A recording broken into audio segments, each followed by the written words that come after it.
హే పోరలు ఆడుకుంటానికి ఓ ground లేకపాయే, పొద్దుముకాట్ల పోతానికి ఓ park లేదాయే, గిట్లనే boating చేద్దామంటే మన తన గా సౌలతి లేదాయే అని ఫీల్ అవుతుంటారు ఊర్లలో ఉండేటోళ్ళు.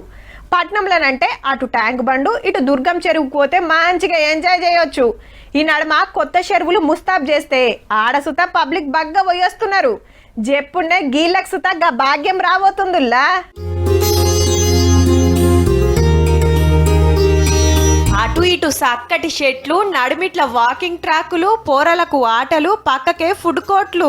పట్నం లెక్కనే వరంగల్ చెరువులు సుత మంచిగా చేసే పనులు నడుస్తున్నాయి. అప్పట్ల 135 చెరువులుంటే ఇంత కబ్జాలై ఇప్పుడు 42 మాత్రమే మిగిలినాయట. అవ్వన్న కాపాడుకోవాలి కదా మరి. గందుకే చుట్టూరా మంచి సౌలతులు వేస్తున్నారన్నట్టు.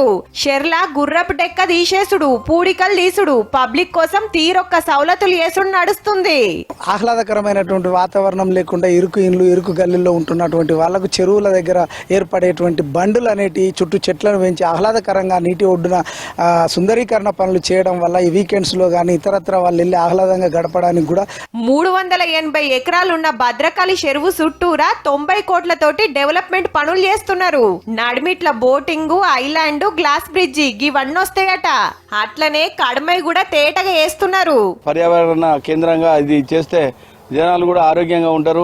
వాళ్ళకు కూడా ఈ సాయంత్రం ఎటన్నా పోయి వచ్చినా కూడా ఒక గంట సేపు వచ్చి కూర్చొని వాళ్ళు ఈ గాలి పీల్చుకుంటే బాగుంటదన్న ఉద్దేశంతో షేర్లు కుంటలు మంచిగుంటనే కదా ఊర్లు పచ్చగుండేది. పనులు ఇంకింత జప్పు నరుచుకుంటే వరంగల సుత మినీ ట్యాంక్ బండులు రెడీ అవుతాయి. పబ్లిక్ పొద్దుముక అట్లా పోయి నిమ్మల పడొచ్చు.